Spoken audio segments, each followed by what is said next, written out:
Hey, what's up, everybody? I'm NJ, and I am here with Jake Kaufman, aka Virt, and Jessie Seely. What's up, guys? Yo! What's up, people? All right. So, tell me, this interview is about the musical experience, the musical Nuren, the new Renaissance. Tell me about it. What is it? Jake, Okay. It is the world's first feature-length, animated, virtual reality musical. Say that 5 times fast. I can do it. It's essentially a rock opera that's rendered in real time on your graphics card with a mouse or using an Oculus Rift. It works super great on a normal monitor, and if you can play it on a VR headset, it's going to completely blow your mind. One of the best things about it is that it is interactive. You're on rails. We're kind of telling you where to go, but you have the freedom to look around you in the environment, even behind you, above you, below you. So watch out for Easter eggs. Yeah, there's all kinds of stuff happening all around you. If you look to the side, you'll see stuff happening that you wouldn't even see if you're looking forward. So, you gotta look around, and it's basically like you're at a gigantic concert with fancy light shows and all kinds of, holographic Tupac. But you're in the middle of the stage, so you actually have a front row seat to everything that's happening. Right, it's this 360-degree panoramic view of this musical environment, this future dystopia thing. So you can play it on virtual reality headsets. You can play it on PC, Mac, Linux. You can. Yeah, and it's this really neat looking project. That's really the first of its kind. What inspiration did you guys take working on this project? Oh, definitely The Wall by Pink Floyd. Yep. And go ahead, Jake. And Fantasia. Yes. Good old. Do you remember how Fantasia has, a bunch of different musical segments, and each one has a totally different artistic style? Yeah. Sometimes you see, Mickey Mouse and sorcerer's robes, and other times you just see audio waves playing out on the screen. It's basically like that. We have a whole team of different guest artists, and each one, or maybe 2 at a time, will start a tag team an entire segment, and there's 7 in total. And it tells a continuous story throughout the entire thing. And the artists will be putting their own spin on not only the design of the world that we've laid out for them, but also they're going to put their own spin on the appearance of Rix and QGK. That's the 2 malfunctioning robot girls that are running amok amid this world. So let's talk about this world, this story that you guys have created. Tell me a little bit. It's this dystopian future that human beings are meant to be untroubled and unstimulated, and these androids are built to keep them that way, right? Tell me about this. Exactly. Instead of you caring for something, like, say, it's kind of creepy to say, but, you don't have to love your child. These robots do that for you. And you don't have to worry about being afraid or protecting yourself or being anxious, because the robots are there to protect you and serve you. So that's where CSP comes from in CSP Industries. It's care, serve, protect. So that's the point of these robots, is to keep everybody unfeeling, desensitized, just neutral, like just unfeeling and neutral. It's basically a technological Paxil. The entire populace is placated, sedated, and just unfeeling. But nobody ever has to worry about anything because you have, Apex technology that's going to take care of you. Right.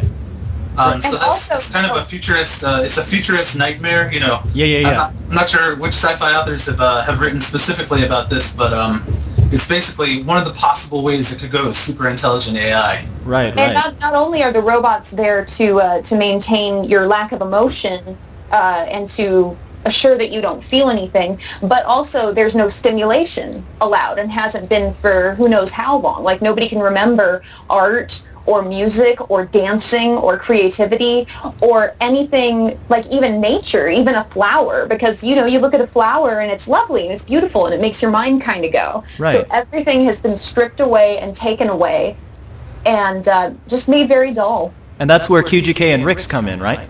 Precisely. Yeah.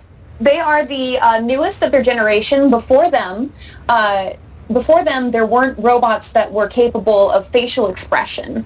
And so they're the first that are capable of facial expression, which that is to keep everybody calm, not let anybody have an uncanny valley sense or anything like that. And they're the first 2 of their kind. They're the prototypes. And with the ability to express, they also find the ability to sing for the first time. Instead of having monotone voices, their vocal processors start malfunctioning and they start hitting different notes and accidentally singing. And that's why they're on the run, is because the omnipresent big bad is like, whoa, whoa, whoa, that's music. Right. We cannot have that. And that's why we gotta wipe your memory and scrap you and start over. Start from scratch. and take your faces. We're going to take your faces off.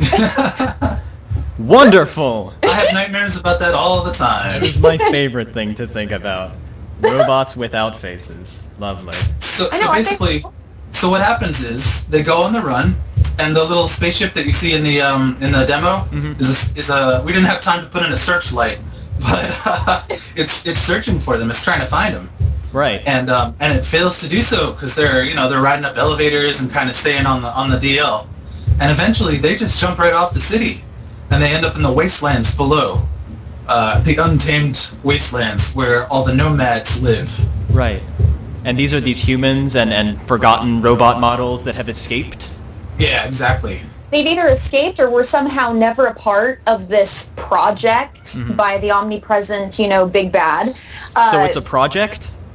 Well, it was a project to maintain world peace. This whole thing, this whole sedation thing, it's kind of a mystery to everybody at first, but it gets revealed in the end, so I can't say much about it. Right. But there are people who either, escaped it or ran away from it in the beginning, and they're down on the ground, and they still remember dance, and they still remember music, and it's like probably really horrible down there and industrial and wastelandy, but at least they're living and they're thriving and they're creating and they're happy. Right. They get to have their emotions.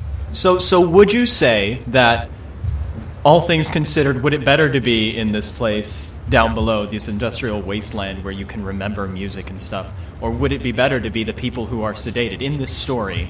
Oh, I'd take Wasteland any day. Well, that's the question. That's the question you got to answer for yourself. That's true. Do you want security at the price of feeling, or do you want to feel and hurt? Yes. Yep. Exactly. Precisely. And you'd be surprised. It's it may be an easy decision for Jessie because she's nuts, but a lot of people might actually prefer the security if it means that they never have to hurt. They never have to die. Exactly, There's no crime, there's no murder, there's no nothing. You grow old gently and gracefully. Nothing hurts you. Or you're down on the bottom on the surface of the planet, and no holds barred, but at least you can dance. Right. And be creative. At least there's art, and that's something that they will never experience, or maybe exactly. they will. So over the course of the story, these robots who have a connection to the to the upworld, to the Tulip Cities, right? They sort of become the face of the revolution. Right. Unwittingly, Unwittingly, they didn't know, because they didn't even know they were singing until somebody is like, "Whoa, you're singing." That should not be happening. Stop that. Yeah, exactly. Right, right. So basically, that's the story, and each of the 7 segments in the film and the interludes between them will flesh out this story. It'll still be a little mysterious, but we'll have voice acting in the interludes. So we'll introduce characters, and there's going to be various robots that they interact with and people, and it's basically a story of their rise to greatness and the return of music to the world. Right. Mm-hmm. So, can you tell me anything about the artists who you're hoping to have work for you on the projects, who are doing the visuals for the different segments? Yes. Well, we were both lucky enough to work at WayForward for a number of years, and right. I don't know if you know about WayForward, if your listeners do, but dear God, they are the best animators and artists in the industry. Now, we're very fortunate. Every now and then, 1 or 2 of them will take off and do something else, but we still remain friends. So we got in touch with a bunch of our former coworkers, and they were super excited to help us out on this. So we have artists such as Sarah Pocock, who worked on Cosmos, the new Cosmos. Yeah. With Neil deGrasse Tyson as an animator, doing those amazing animated sequences. She is an absolutely amazing animator. She's unreal. And then we have we also have Angelica Lopez, who is she's the new artist at Yacht Club making Shovel Knight. Right. And she agreed to help us in her spare time. And then we have Max Hancock, who's an unbelievable 3D character artist. And he's the one who actually modeled Rix and QGK, as you see them in the video. In the demo, right. Yeah, so he's capable of like serious, AAA quality, industry-leading game graphics. And we have a number of visualists. For example, Pixel Seed, who does, I don't know if you're familiar with the term VJ, but he's a VJ. It's like a DJ, but for video. Right. And so he mixes together all kinds of crazy, like, gnarly footage and, like, flashing colors and all kinds of really, like, disturbing imagery and stuff like that. And we're going to have him doing stuff. We've also got Michael Lambert, who is wonderful, wonderful, wonderful. And he was an artist animator on Cave Story 3DS and Blinding of Isaac Rebirth. Right. Binding. So it's just awesome. And then we have Linz Collins, who's an unbelievable illustrator. I don't know if you saw WayForward's April Fool's joke, Cat Girl Without Salad. I don't think I did. Oh god, you gotta look for it. It's hilarious. It's basically a combination of every game genre, shooters and dancing games and rhythm games and dating simulations and like everything you can imagine crammed into a single game. And it was an April Fool's joke that we released with the character design and everything. And it was maybe the most popular thing we've ever done. Everyone's like, you gotta make this game. That sounds fun. I gotta look that up. So she was the illustrator on that and made this amazing character. And so she's going to be doing like the QT, like SD, chibi designs for Rix and QGK. It's going to be adorable. Yeah, we've got a lot of other artists who are currently waiting in the wings. Of course, if we get funded, we'll be able to bring more on. And that's one thing that we're both really excited about, is to see everybody's individual, incredibly talented take on what we're giving to them, the raw materials that we're providing them with. Right. And I think that's really cool, the way that you're letting all these artists do what they want to do with your project. That's showing a lot of trust, but at the same time, I think that's expanding what you guys have access to, and I think that's really neat. Thank you. Yeah, I'm not the kind of person who thinks that I have it all figured out. I don't Are we all? I don't want to direct to the point where I'm telling people, okay, draw this, draw that, draw this. I find the best work that I ever do comes when I collaborate with other people. And I let them interpret my ideas instead of following them directly. Right. For example, this lovely lady on the other line, Jessie. Hi, Jessie. Hi. I write her a melody that sounds like a Game Boy. It's just blips and bleeps, playing the melody that she's going to sing. Yeah. But I don't try to say, okay, well, sing it like this or sing it like that. I say, go into the booth and sing your heart out. Do your thing. And she interprets it, and it's way better than anything I could have come up with, because she's a singer, and I'm not really. And it's an equal partnership there, because I appreciate that he lets me do that, and I totally bow to his ability to create these insane melodies and compositions. Right. Because I'm no composer, so it's a really nice balance, and I can feel a little bit of what he feels when he passes something on to me to interpret, because Rix and QGK are my design, they're my babies, but I'm so eager to see what the spin is going to be.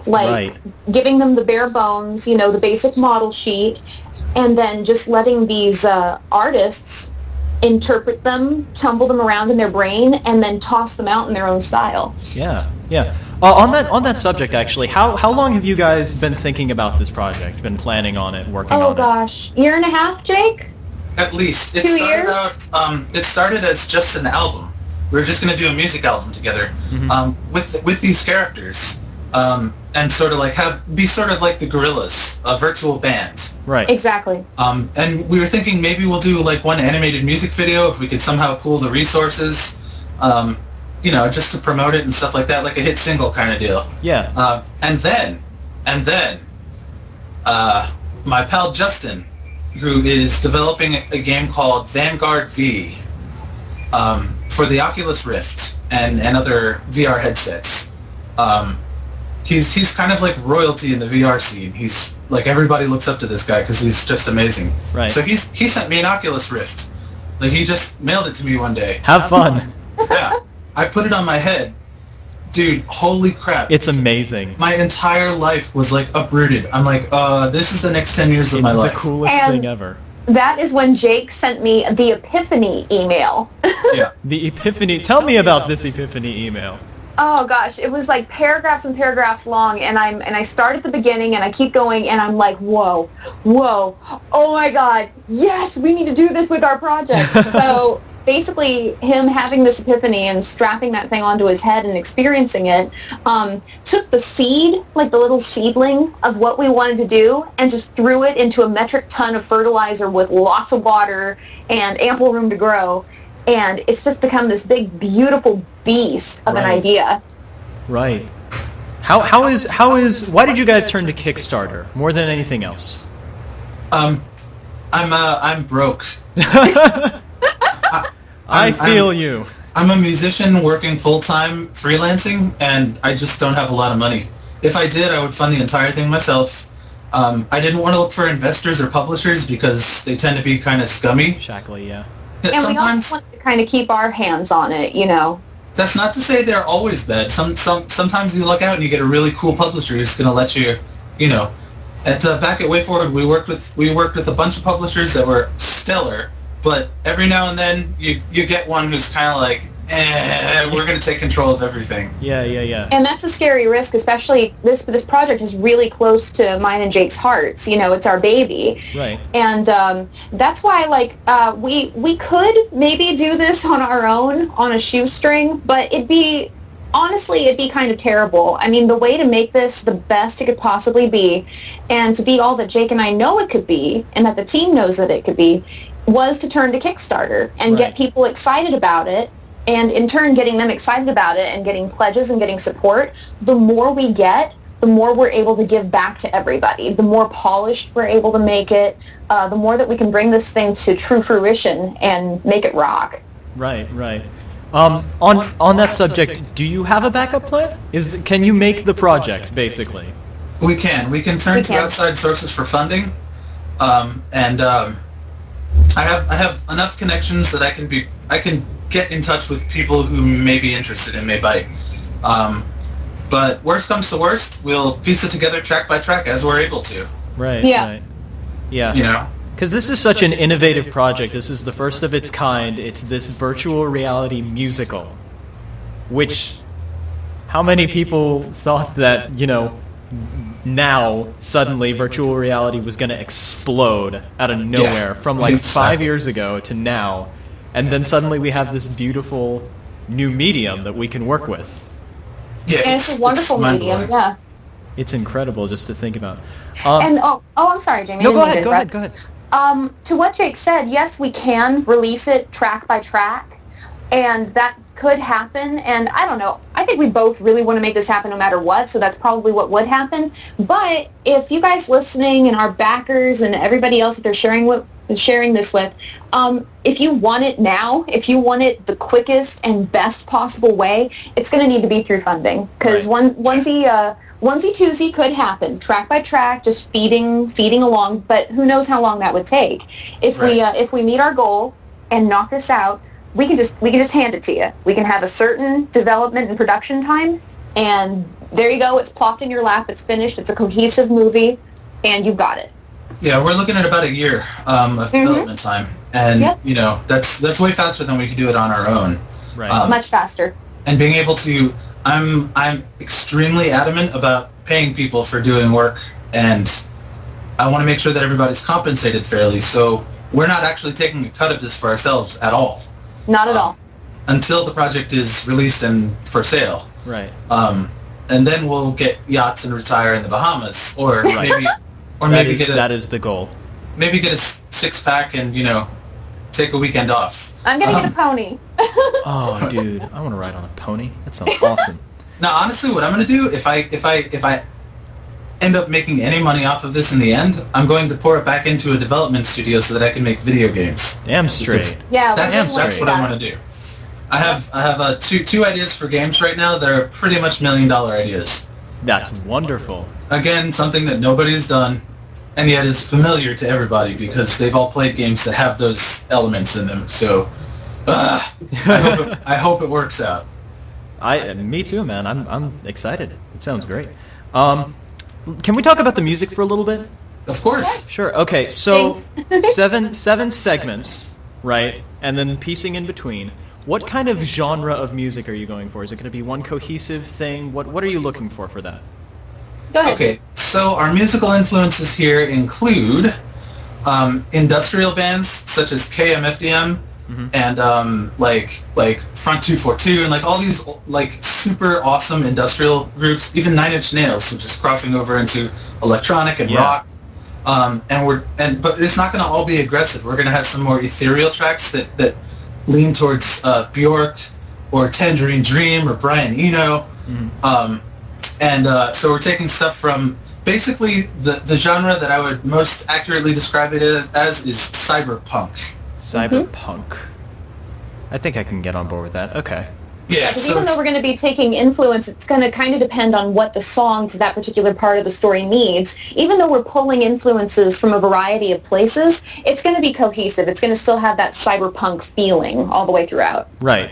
It'll be futuristic and technological, but there's going to be some beautiful moments in there where it's just, just pure emotion, and not necessarily a driving beat as much as just a ton of like a tapestry of sound all around you. Basically, I've been wanting to do a full-length album of this kind of music for years and years, and I just never really had the opportunity because almost everything I do is for hire. It's for some project for somebody else, and I have very little time to do my own stuff, and so I'm taking the time, and we're making it, and we're doing this. That sounds great. Yeah. So I should say the backup plan, if we don't fund, we're at the very least going to do this album. Right. Oh, definitely. Yeah. And we would try to piece together the VR stuff as we go, but at the very least, it already exists as an album in progress, and it's so far what we've got is, it's fabulous. Right. Okay, well, great. All right, can talk to me real quick before we close out here. Talk to me a little bit about the things people can earn if they back the project. Okay. Yep. Jesse, you want to go? Yeah, sure thing. If you give us just $1, you're with us. You can view it. You can check it out. You're a part of the updates. You're a part of the polls. And you know what? You have the option if you see that you like where it's going. You can up your pledge. Another thing that you can do is for $50 or more, you get a beautifully custom machined USB thumb drive with a laser etched logo containing full copies of both the Nuren experience and the original soundtrack. And then, once you've loaded that wherever you want it, you can use the thumb drive for whatever you'd like, whatever you want to back up, store, or take with you. Yep. Let me mention in there, for $10 you get Nuren. That's end all be all. Yeah, that's basically $10 gets you a full copy of the thing, and 15 will get you the full thing and the full soundtrack digitally. Yeah, so just $10 and you've got it. It's in your hands. Thank you for believing us and pledging. 15, like Jake said, the experience and the soundtrack. Got it. And if you go higher than that, we have tiers in the hundreds that will let you be in the game, in the experience yourself. We'll put your name in there. We'll put your face in there. You can co-direct an entire segment if you got a grand to burn, which we hope many of your listeners do. Yeah. That's the goal. So we're basically shying away from physical rewards because, first of all, they're disastrous for a lot of Kickstarters because you spend all your money on manufacturing stuff and shipping and you got nothing left. Right. And second of all, I found that people don't really want CDs that much anymore. There's always a few. There's always somebody who's like, shame. I want this on CD. I want this on vinyl. And if we get enough demand for that, if people are like, yo, where's the physical CD? We'll consider it. But we can save the, couple $1,000s we'd spend on that and put it into the project. Put it back into the project, yeah. And give people a nice thumb drive or, digital downloads so they can download as many times as they want and put on any device. I think that's where things are kind of headed right now. My personal favorite tier is that for $500 or more, you will be a part of the Backers Rhapsody. That's going to be an extra bonus original track, and we'll sing your name in it. And so far, we've only got one backer at that, so it's going to be a song all about him. All right, people with lots of money. Yeah, seriously. But even if you just have $10, we can use $10. Like seriously, every little bit is going to help us. Because as you can see from the Kickstarter, we're facing an uphill battle because people just need to know what this thing is about. They need to see it for themselves. They need to actually download it and experience it. Watch the videos, watch playthroughs. And once you see it, you understand. It's like, that's what... Yes, I want this in my life. I understand. So I urge you guys to go grab the demo, and there's a bunch of awesome playthroughs that are already up, so you can actually see it for yourself in action, hear the music. We have everything up for download, and it's ready to go. You know, it's ready for you guys to check out. Right. And yeah, like Jake said, I'm just gonna drive that home one more time. Just $10, and it's yours at the end of the day. For only $10, you too can get the Nuren experience. For just tenors a day. Yep. All right, guys, thanks for listening. Links to everything are in the description. There'll be a demo if it's not up already. There'll be a Let's Play-ish of me playing through the demo, so you can feel free to look through that. Yeah. Awesome. Jesse, Thank you. Jake, thanks for talking to me. Thanks It so was much, man. super, super awesome. Thank you so much. Awesome. Thanks, guys. Bye.